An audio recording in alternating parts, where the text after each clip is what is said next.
everyone.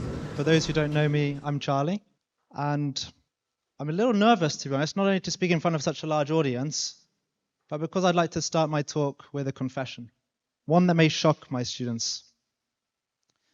Out of interest, if any of you in the audience is a past or present student of mine, please raise your hand.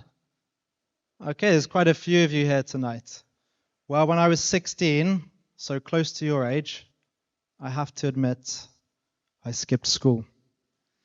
In British English, we'd say I skived. In American English, I played hooky, or as you say here, el mate aula. And now you're probably wondering, why, Mr. Charlie, why?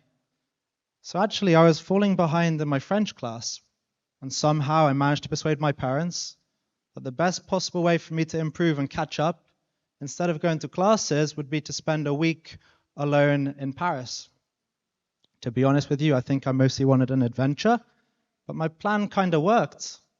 I had to overcome my shyness of speaking French with a thick British accent, and because these were the days before smartphones, I was forced to approach strangers and ask for directions. Excusez-moi, monsieur, où est la tour Eiffel? To be fair, I never did lose the British accent.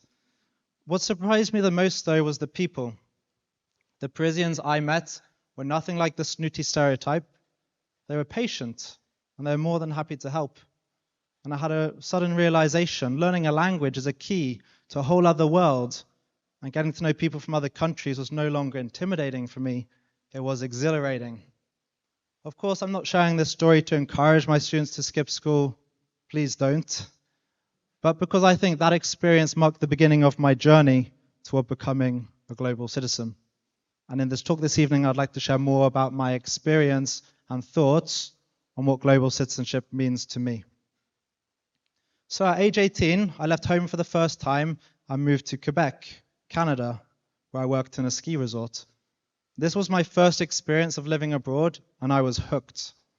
My primary goals were to improve my French and learn how to ski and snowboard, but I also learned something much deeper about identity and cultural differences, what it means to be Canadian versus Quebecois, how the French in France differed from French in Quebec.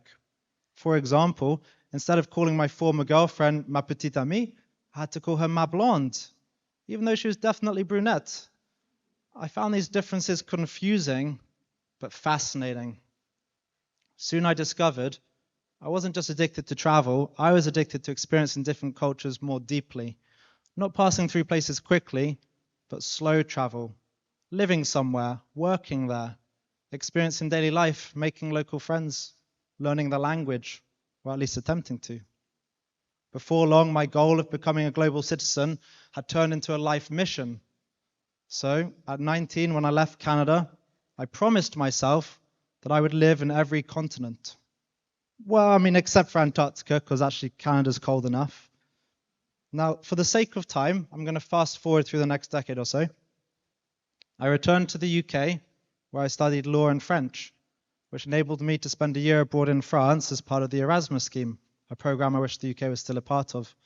Then after 2 years of teacher training in London, I decided to move to Asia, where I worked as an English teacher in Thailand and China. Also in 2020, I unexpectedly found a home in India to wait out the pandemic. Each of these countries offered unforgettable experiences and valuable insights into distinct and ancient cultures. I was very grateful to swap beans on toast for pad thai, dumplings, and palak paneer. And in each place, although I may have been a foreigner, Farang, Waiguoran, I still made close friendships with people from very different backgrounds who held very different beliefs to my own. I was struck by their openness and curiosity to get to know me, as well as their hospitality and generosity. And in Asia, I realized my friends who treated foreigners like family shared the philosophy of global citizens. After Asia, my attention turned to Latin America, and I moved to San Pedro Sula, Honduras, a place once labeled as the murder capital of the world. Here I got to know a community shaped by resilience, but full of life.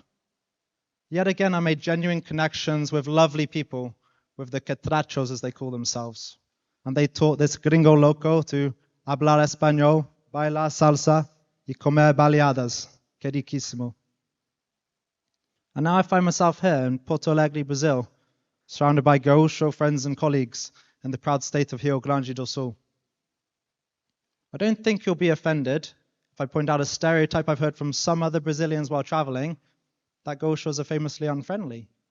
Well, from my experience, gauchos have been very welcoming and just amazing. Trilegal. And I feel very lucky to have close local friends here. And I'm happy to report to the rest of Brazil and the world that the stereotypes are not true. Well, maybe the one about loving churrasco, but let's be honest, who doesn't? Remarkably, you may be interested to learn, I've noticed a strong connection between the gauchos of Brazil and the catrachos of Honduras. Because when I arrived in both countries, unfortunately the locals had just recovered from terrible natural disasters. For the Hondurans, it was 2 hurricanes in a row, Eta and Iota, that shook the country and flooded vast swathes of land. And similarly here, it was the Rio Grande do Sul floods of 2024.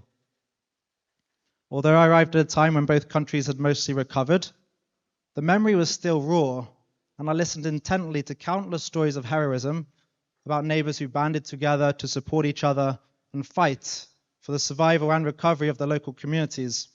Of course, in these stories, no one talked about their differences and race, religion, or beliefs, because in a time of crisis, everyone understood our shared humanity and came together without a second thought.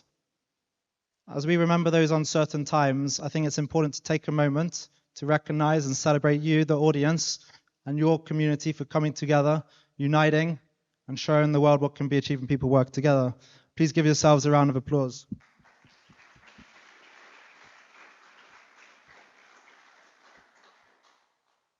But why have I been recapping my journey?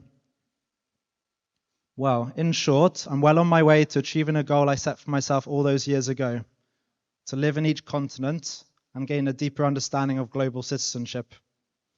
So far, I've lived in 8 countries across 4 continents and visited roughly 70 more. And now that I feel like I've finally established my credibility to speak on this topic, I'm going to totally contradict myself. Because what I've realized from traveling around the world is that to be a global citizen, you don't actually need to live in another country or have a passport full of stamps. All you need is a mindset. You need to value international mindedness, the ability to look beyond your own perspective and view other perspectives with empathy. And if that sounds familiar, it's because this mindset already defines our school community. Our school intentionally brings together very different educational frameworks. We offer the International Baccalaureate curriculum rooted in European educational philosophy, as well as advanced placement courses from the American College Board. At the same time, students take Brazilian social studies classes in which they learn about local and national history and culture. This combination isn't accidental. Our school understands there's many ways to see the world, and that learning happens best when those perspectives meet. So let's take a closer look at how the institutions that shape our education define these concepts. Well, the IB states that its aim is to develop internationally minded people who, recognizing their common humanity and shared guardianship of the planet, help to create a better and more peaceful world. At a time when headlines are dominated by war, division, and polarization, this emphasis on our shared humanity is not idealistic, it is essential. It reminds us that finding common ground across borders and beliefs is the only sustainable path towards a peaceful future we all hope for. The College Board echoes this sentiment. They define global citizenship as understanding the world beyond your own borders. And they agree that getting to know cultures and languages other than your own can broaden your perspective and help you communicate and collaborate with people from diverse backgrounds. What's striking is that neither definition requires you to move countries. All they require is empathy, cultural awareness, and action. So the real question becomes, how can the average person adopt the mindset of a global citizen? Well, there's many possibilities, but I'd like to suggest just 3 simple practices. Firstly, lead with empathy, not judgment.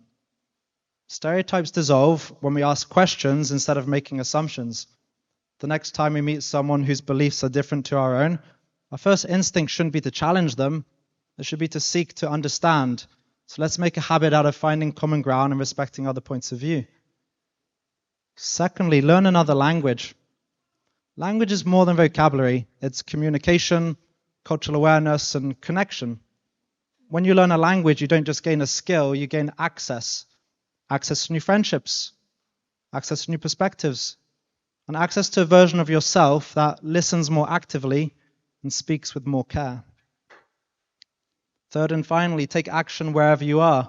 Global citizenship doesn't begin with a plane ticket. It begins with how you treat the people around you. Welcome people from other countries, cultures, and religious backgrounds into your life. If you witness intolerance or discrimination, speak up when silence would be easier. And most importantly, live in a way that lets others feel like they belong in your world.